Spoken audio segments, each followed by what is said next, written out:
Welcome to Convocation.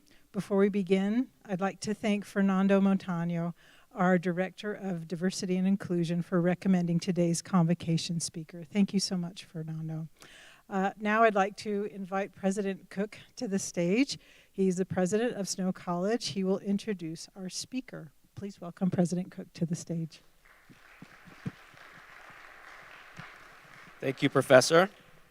Hey, listen, this is an exciting moment for me because you're going to be actually talking to one of my bosses, so be nice to him, would you?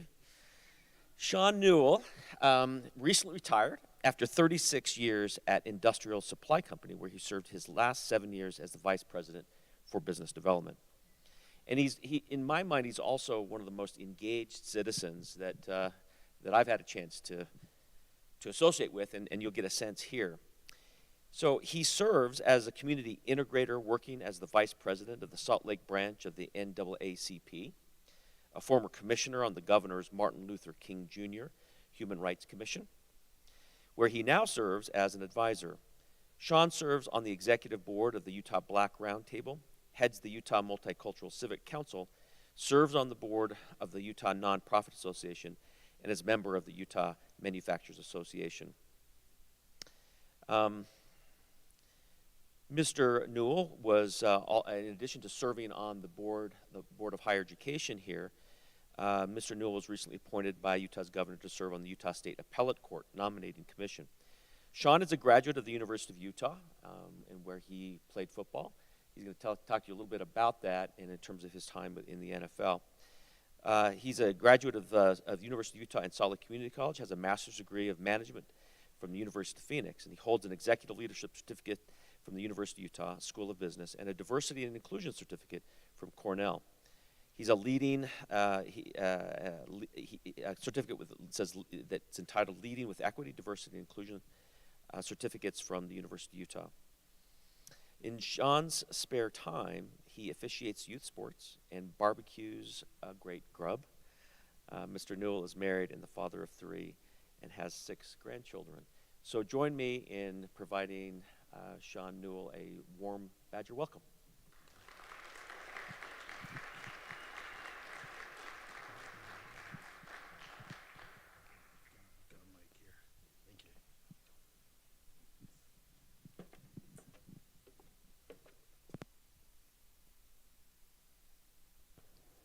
Can you hear me? Okay. Connected to all this technology, and I'm a little afraid of it. Thank you for having me here today. I'm really humbled to share this time with you. I get a chance to talk to a lot of different groups, and I love speaking to students. For one reason, I wasn't a very good student when I went to school. And it took a lot for me to turn that corner and understand the importance of education. And in doing so, I want to share that message with all those that I can. And today, we're going to have this in the form of not a lecture. I don't want to talk at you. I want to talk with you. So we'll have some time for some Q&A. But I think it's really important that you learn a little bit more about me, not just the things that I've been doing, as our president shared with you, but some of the other things that we've been doing and that I've been doing as I've come through life and grown up. Hopefully we can see this. Can you see that picture? Is there anybody out there that can tell me what they actually see in that picture? That's right there in front of you. Don't be shy.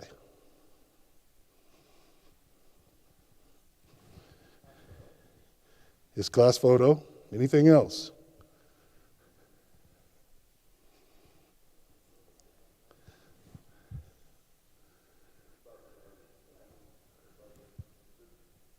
What?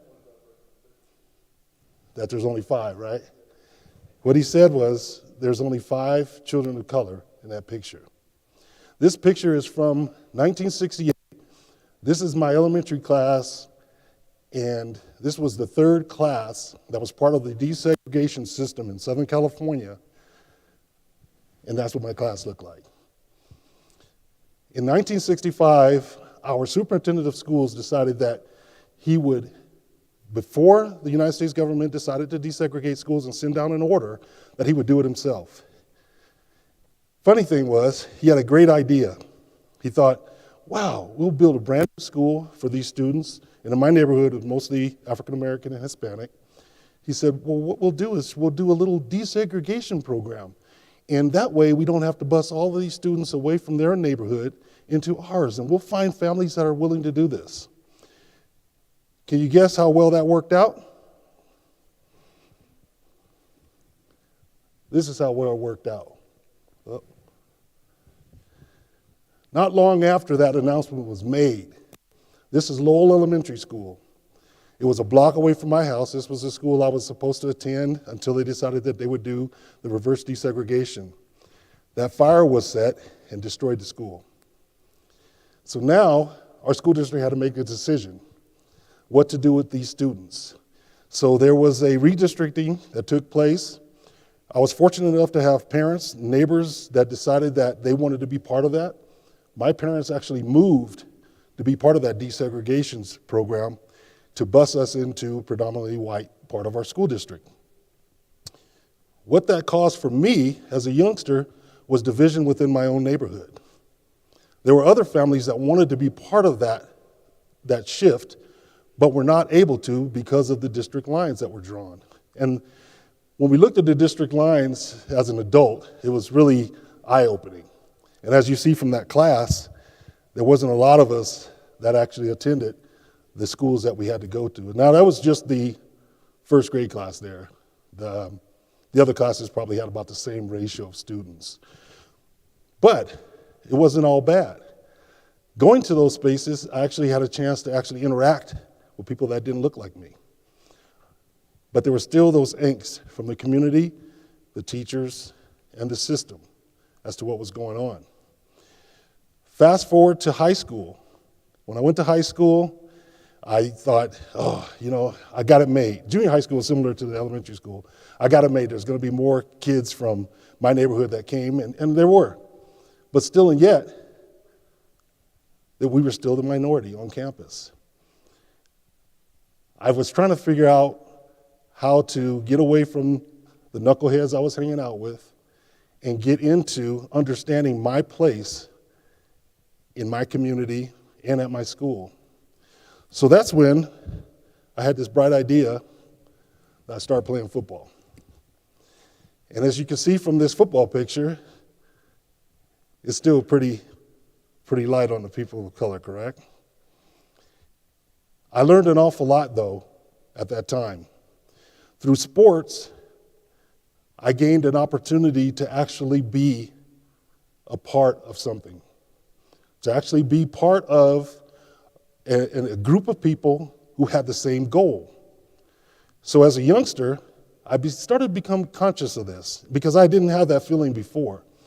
And to be able to make that shift within myself to understand that, hey, look, maybe I am welcome. Maybe I do belong here. It took sports for me. And there were a lot of my peers that didn't have that fortunate opportunity, and they went different directions. But this allowed me to start saying, okay, well, I can be a part of this community as a whole, which was really important to me. And I needed that at the time. So this was actually my senior year, and I was actually chosen the captain of the football team. And I was fortunate enough to get a scholarship to play football. Now, my friends gave me a hard time because everybody in my neighborhood that played football all played in the Pac-10, and I was like, yeah, maybe I might do that, but I wanted to play defense. The reason I wanted to play defense was because I got tired of seeing my quarterback get crushed as an offensive tackle. And it really bothered me, and it disturbed me. So I said, I'm going to the University of Utah. I said that before I looked at the map to find out where Utah was.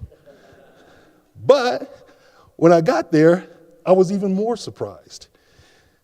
When I got there in 1980, this is what our defensive line looked like.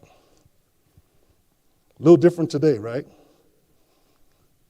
It was not as big a culture shock to me as it was my friends from Texas and Compton and Illinois and all those other places where there was a greater ratio of minorities in school. And for me, I helped them along to navigate this space, which again made me feel like I was something special, sort of. And I was able to share, and I was able to help them to understand that we can be a part of this community. We can be a part of what's going on. And I'm not going to give you a whole plethora of slides, but I want to show you that I did play. I wasn't on the bench all the time. But it was a great experience.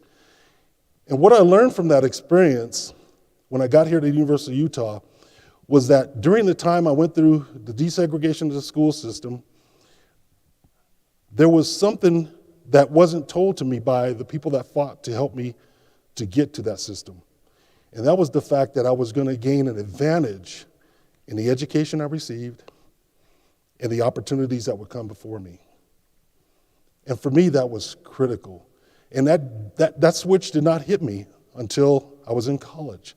And I thought, how in the world am I navigating this space? Because when I come back home, everybody would say, you're where? And you're staying there? I said, well, yeah, right, for right now I'm gonna stay there, but eventually I'm gonna go someplace else. And I thought, how am I gonna find myself in a place where there's very few people that look like me? And what I found was, you have to choose to be resilient. You have to choose how you're gonna navigate spaces. You have to choose who you're gonna be. Now, I haven't figured out what I wanna be when I grow up yet, and I'm almost 60 years old. But I have learned that along the way, you can take bits and pieces of the life that you're given and find ways to grow in different ways from those bits and pieces. And that's what I really strive on. To this day, I dive into spaces that I really don't think I have any business in. Sometimes I have that imposter syndrome. Sometimes I'm really proud of the fact that I do it. But really, what I'm most happy about and proud about is the fact that I was willing to push myself to do so and to bring my family and friends along with me. The process of learning never ends for us. We have to be stronger than we think we are. We have to find ways to motivate ourselves, to continue to grow. We have to find ways to think outside of ourselves as we develop as human beings. I have an adage. When I was in sales for an industrial supply company, which I worked for 36 years, I worked part-time there before that, I had an old adage I always used to use because there was probably, in our entire industry across the country, maybe 5 people that looked like me. And I would go to very rural places to go make sales calls. And I'd walk in and I'd have this just fear just come over me. And then I'd think to myself, what is the worst thing that could happen to me by walking through this door? And I would think, the worst thing that could happen to me is somebody walk from behind their desk and punch me in the mouth. And I said, that's probably not gonna happen. So I'm okay. So I found that way to persevere through that fear, to put myself in a position so I could become successful. And it worked. But I had to take that moment to adjust. I had to take that moment to kind of alleviate something that was deep inside of me, coming from history, as you saw, to alleviate that fear and that angst. And over the years, I got better and better at it. So my company gave me opportunities to move into management, to be able to work with the rest of our sales force, and to help them to develop. I didn't teach them to, not worry about getting punched in the mouth, but I taught them mostly about being resilient against rejection. And I don't know, many of you in the sales industry at all, when you're working and stuff, you know how it is. Rejection is inevitable. And if you cannot get over that, it's the wrong industry for you. And I told some of my people that work for me that exact thing. I said, I'm not trying to be bad, I'm not trying to be mean or anything like that, but I said, if you can't handle rejection, this might not be for you. I said, but before you make a decision, understand that throughout your life, you're gonna get rejected at some point in time. And you have to have that strength and resilience to get through it. So those are some of the things I wanted to just point out to you, because strength and resilience is critical to growth. We are constantly growing. When I was a young man, I never thought I'd be up here talking to you today. I thought I'd be, living the life of Jerry Rice or somebody like that, but that didn't happen. and it happens for very few. I didn't know that I'd make it in business. I didn't know that I'd be a part of our community, helping our communities understand one another, to grow.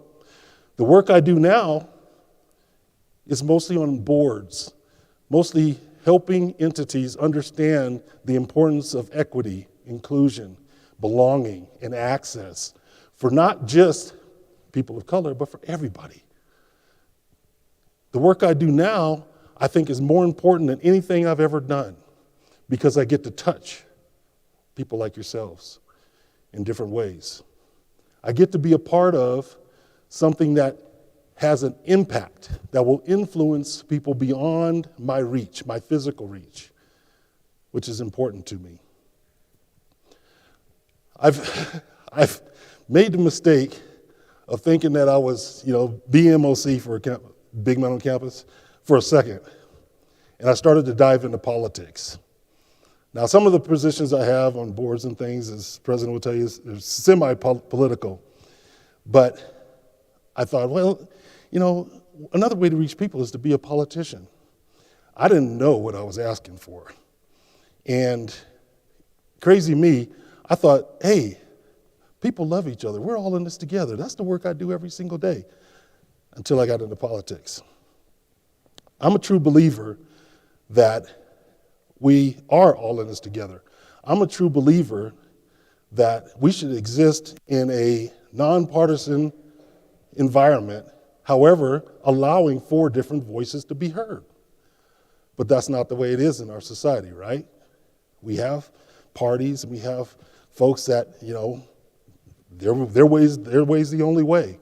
But what I've done and what I'm hoping to continue to do is to deliver that message that even though we have different parties, we can work together. So I have a couple of pictures here I'm going to show you, and I want to just let you know, that's why I was giving you this little precursor to it. I work with people from both sides of the aisle because it's really important that we do that. And also, before I show you those pictures, I'll let you know that I was elected to a position as a city council person this past fall. I never thought I'd go through that process of campaigning and everything else. That's probably the most painful part of everything, is running a campaign and having people call you up and email you with stuff you really don't want to hear. But thank goodness for technology, there's that delete button. Greatest button in the world. So, let's see if I can get this to work here.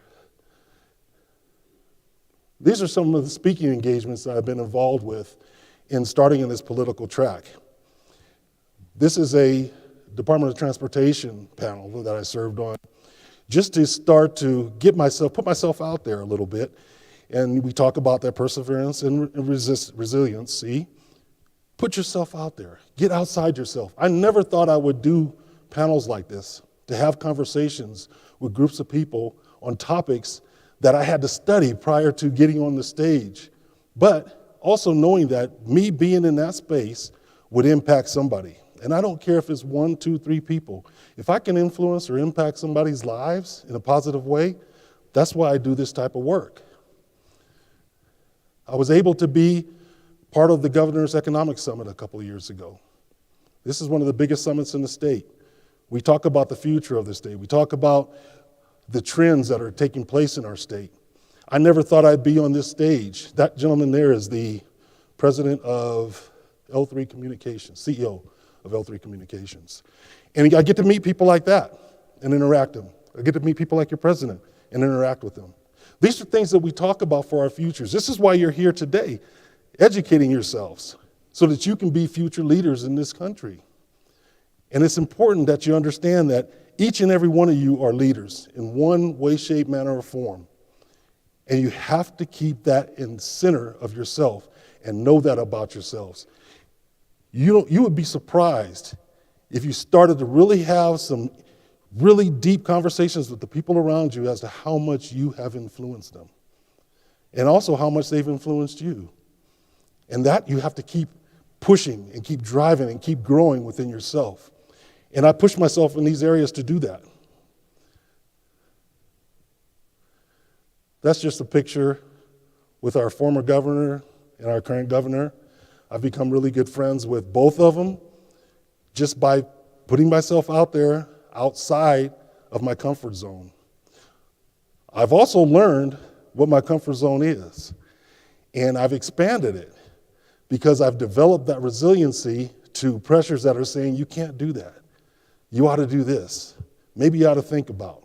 And deciding that within myself, I was going to make a choice. We'll go back. I told you I work both sides. I shouldn't have said it that way. I work on both sides. But I am. I get along with both sides of our political environment, both the Republican and the Democratic side. And it's important that we do these things so that we can build ourselves as individuals. We can build that resiliency. But the key is that perseverance. We have to truly believe that we have that inside ourselves. And to take that energy each and every day when we get up, no matter what our burdens are, and drive ourselves to get better.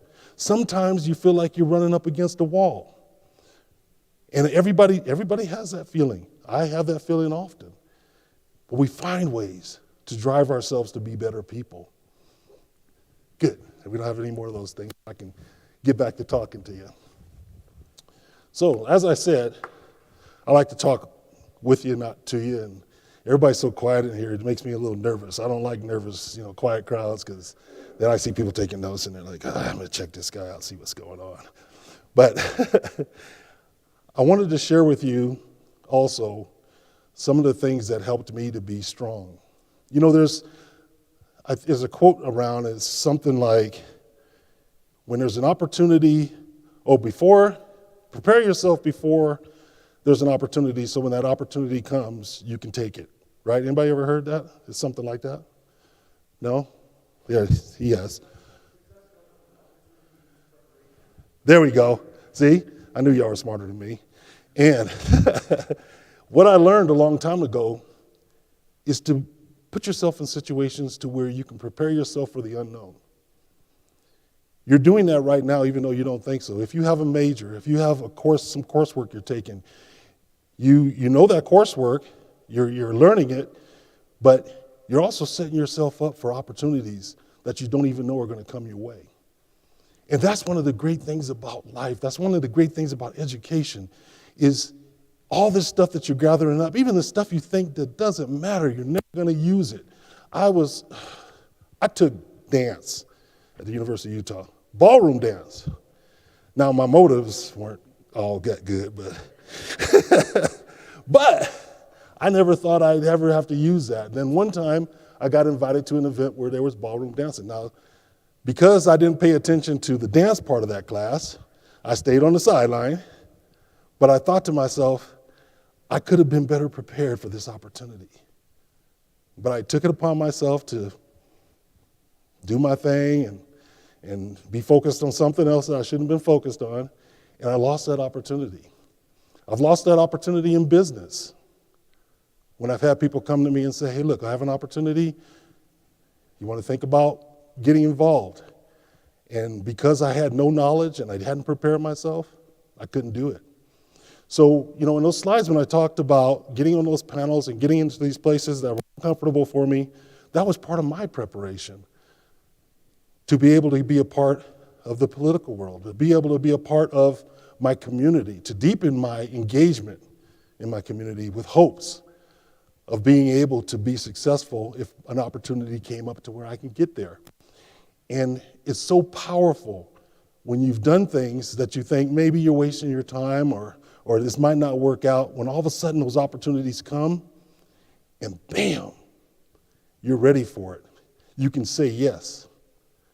And that is when you know that you've done the right thing by driving yourself through those times when it was hard, when it was difficult.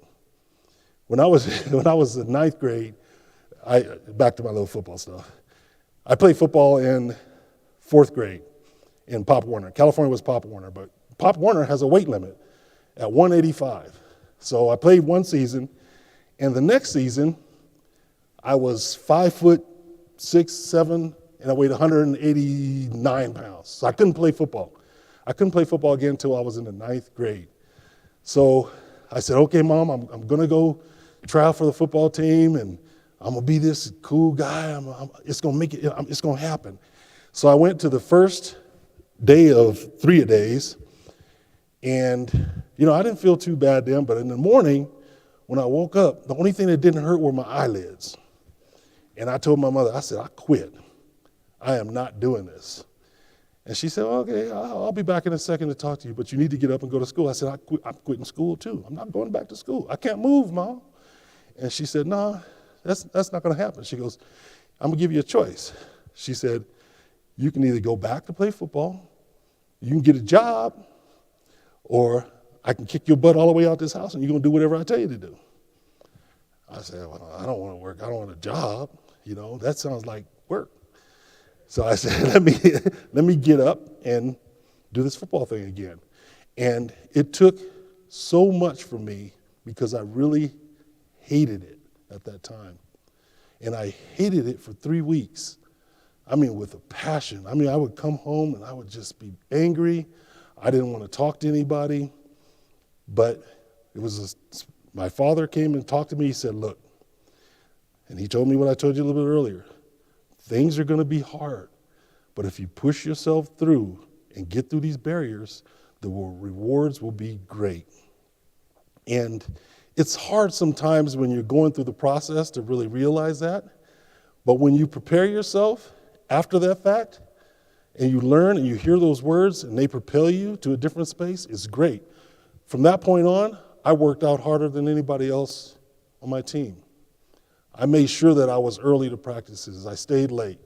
I went to people that had been there before me and asked them what they did to be successful. And I started doing that when I went to college. I didn't know how to study when I got to college. For me, high school was just like, yeah, I'll get through it and I'll play football and I'll be great. My first quarter at the University of Utah, I went on academic probation. They told me, you're on academic probation, and what that means is if you're on 2 quarters on probation, we kick you out of school. And I could hear my parents' voice in my head. Oh, they kicked you out of school? Well, they kicked you out of here too at the same time. And I said, ooh, I can't go home and tell my parents this. So my second quarter at the University of Utah, I took 23 credit hours. And that was on top of our winter training. I was trying to work every once in a while. Anytime we had a break, we could work and get paid part-time, and I worked for industrial supply part-time. And I had got through those 23 credit hours with a 3.0. And I told myself at that point I would never get on academic probation again. But that 1 quarter put me back so far. We all know about how that works, right? That you mess up in your first year and you're chasing that from there on. But because of that perseverance, I was able to overcome that. And along the way, I learned study habits. Along the way, I knew that there were other resources to help me get through the difficult parts. Along the way, I knew there were people that cared about me. That freshman year, I came from Riverside, California, again, and in the winters at Riverside, it was 60 degrees, 65 degrees. I was here at the University of Utah in the winter. I would think it was early winter. Back then, we had big snowstorms. And there was this huge snowstorm. I woke up in my dorm room, I looked out the window, and I said, oh, look at that. What is all that? That's a lot of snow. I'm not going to class. And I had made the mistake as a freshman of having a 7:50 a.m. class. I didn't make that class probably for the first, I won't even tell you. But what happened was the professor actually came and knocked on my dorm room door and woke me up one morning. And he said, you haven't been to class. And I said, you paid attention to that. Now, I wasn't too bright because this class only had 15 students. It was at 7:50 a.m. So he knew exactly who I was. And he sat down with me and he told me that he was one of a few that would care about me as I went through this process in my education, and that I needed to do the work to be able to pass this class. Otherwise, I'd be in trouble. And of course, I didn't believe him at first. And then I got that little notification about academic probation. But I was surprised. We go back to talking about influence. I was surprised that he would come to my dorm room a professor at a university knock on my door and say, you need to show up to class. And I've never forgot that. And I try to do that with individuals to this day. There's a number of people that I don't just mentor, but I sponsor. I take them to places that they've never been before. People did that for me. They've taken me to meet people that I've never thought in all my life that I would be able to meet. So sponsorship is a lot different from mentorship. It's actually taking somebody by the hand or asking to be taken by the hand to be put into a space that you're uncomfortable with or unfamiliar with or afraid of. And it's a great way to prepare yourself for your future. Now, I say all this stuff like I really know what I'm talking about, but I'm just spewing stuff out to you because I like sharing about, the things that I've been through. But I also like seeing your success. I also enjoy seeing people that I've worked with and talked to years down the way that say, thank you very much for that one time you said something to me. I had a public official tell me something just this week. He said, what you said to me earlier in the week helped me get through the day. And I remember the only thing I said to him, this was probably about 2 or 3 weeks ago. I walked by his office and I said, hey, how are things going? And he was like, oh, there's a lot of stuff going on. We've got litigation, we've got these things going on. And I said, don't let them get to you. And I walked away. And he told me just a couple of nights ago, he said, that one phrase made all the difference in the world. And I had to stop and think, man, the little things even that we share with others can make a world of difference. And that's part of our leadership. That's part of that front-facing ability that each and every one of us have that we can share as we continue to develop and grow. So we talked a little bit about resilience and perseverance, but now we talk about growth. Your education is just starting now, trust me. This is your academic education. Some of you will continue, some of you won't, but your growth will never end. You grow in your relationships. You grow in your contributions to your communities. You grow in sharing with the people that are around you.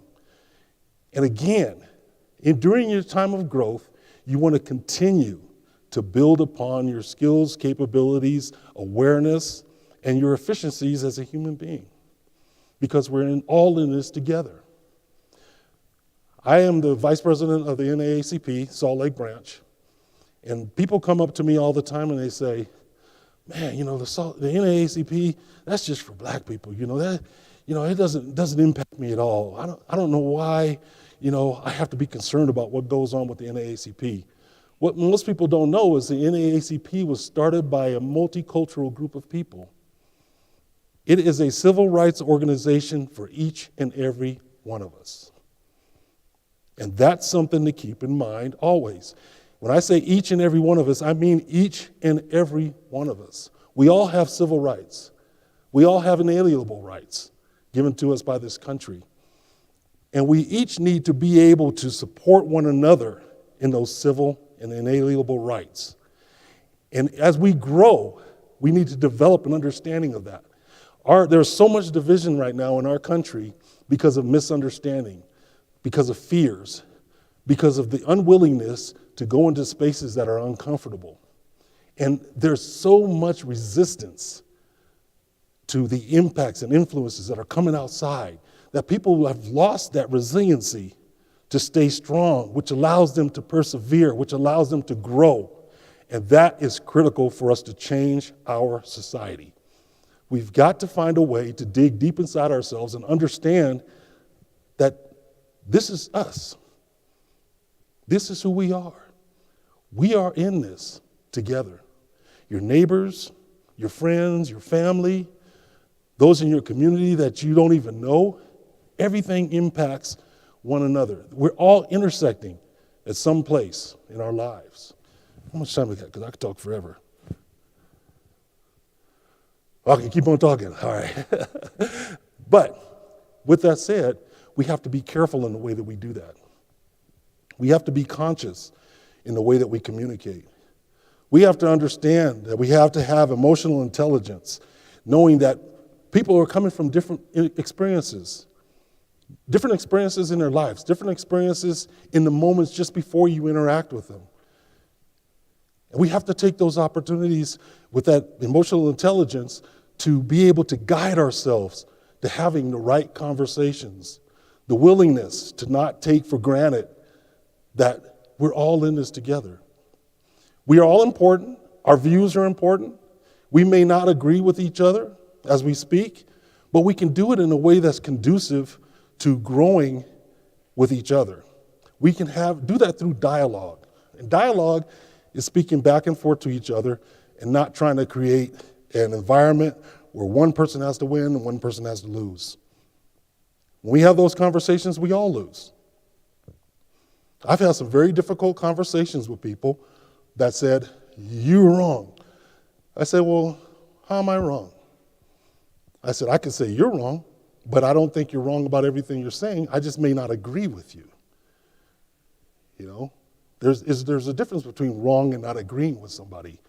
We have that ability as human beings to impact each other through that dialogue, through constructive dialogue. And it is hard sometimes because we do know that we have our places in this world and we have our positions and we have those times where we want to dig our heels in, but we have to understand that maybe if we do, we won't get to where we want to be. And we don't know where that is. Our futures are not guaranteed. We don't know what's going to happen tomorrow. We don't know if we'll wake up tomorrow. So we have to have that strength inside of us to continue to grow, to have a greater understanding of the world around us and each other. That's key. So I want to, before I have to go, how much time do I have? A couple minutes? Before we're done, I want to get some questions from folks in the audience. And don't be shy. I'm very open with myself, so you can ask me anything. Please wait until the microphone gets to you so everybody can hear your question, if that's okay. Any questions? Boy, you guys are easy. There we go.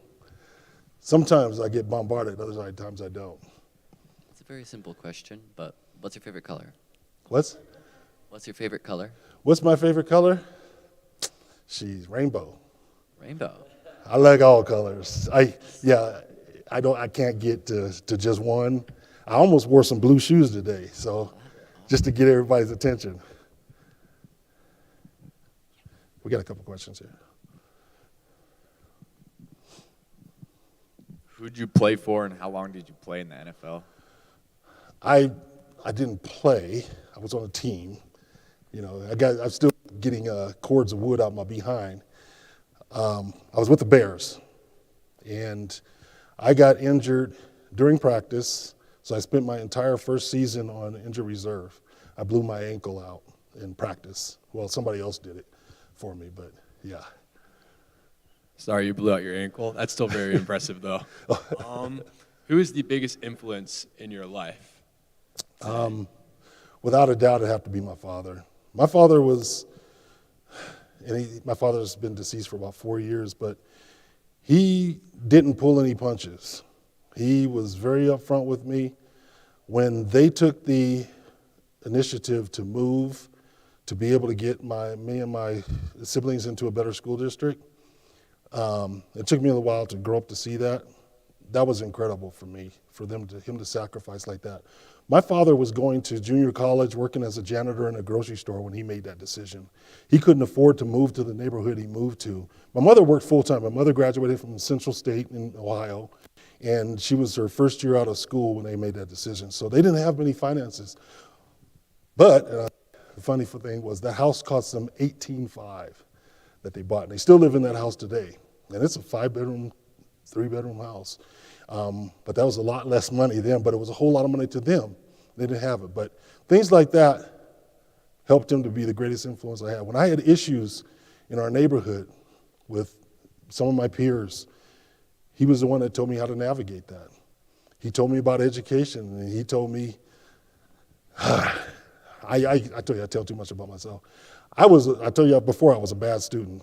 One time I came home with a D, and my dad sat down at the dinner table, and he said, "Where's the report card?" And he looked at my report card. He says, "You know, D stands for dummy." And I said, "Oh, that gets to you when it comes from somebody you look up to." And he said, "Let me explain it to you." And he went through a whole, must have been about an hour. It was tough. But he explained to me why it was important that I took care of my education and I did the right things. And that kind of helped me to start being focused on the things I needed to get done. There's a question back here. She's way in the back.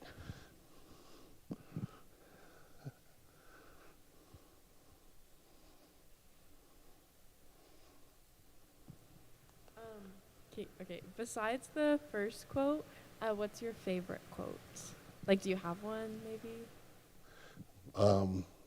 I have a lot of quotes that I do. That's one thing about me. I don't remember my quotes very well, but I remember what they mean. I'm trying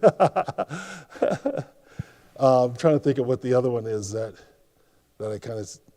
There's one that I keep on my desk at home. It's an MLK quote about you don't have to do great things, but you can do small things in a great way. And I keep that at my computer to think about that every single day when I'm working, when I'm on Zoom calls, when I'm feeling frustrated and I'm feeling like I'm not getting things done. I look at that quote and I leave it there on purpose. My family thinks I'm crazy because sometimes I give that same quote to them, during the day, but it just motivates me to keep going and keep doing the little things which add up, which are really important.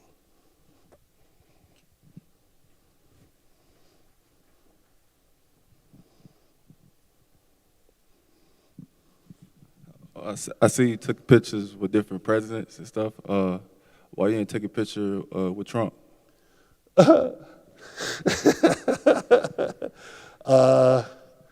Didn't really work toward. I didn't try to get there.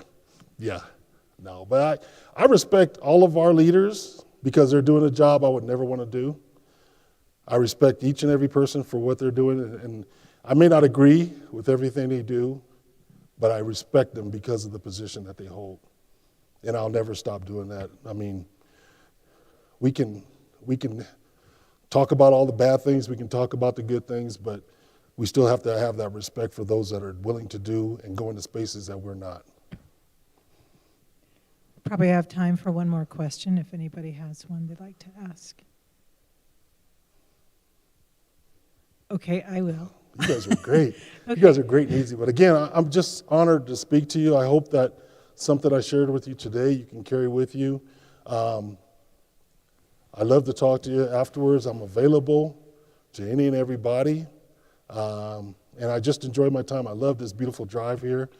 That was something else. And it took a couple of shots of espresso, but I got here.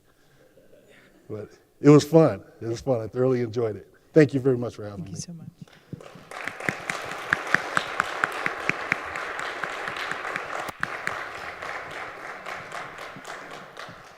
All right, if any of you would like to come up and say hi, ask any questions that you have. Otherwise, thank you. We'll see you next week. Can I come?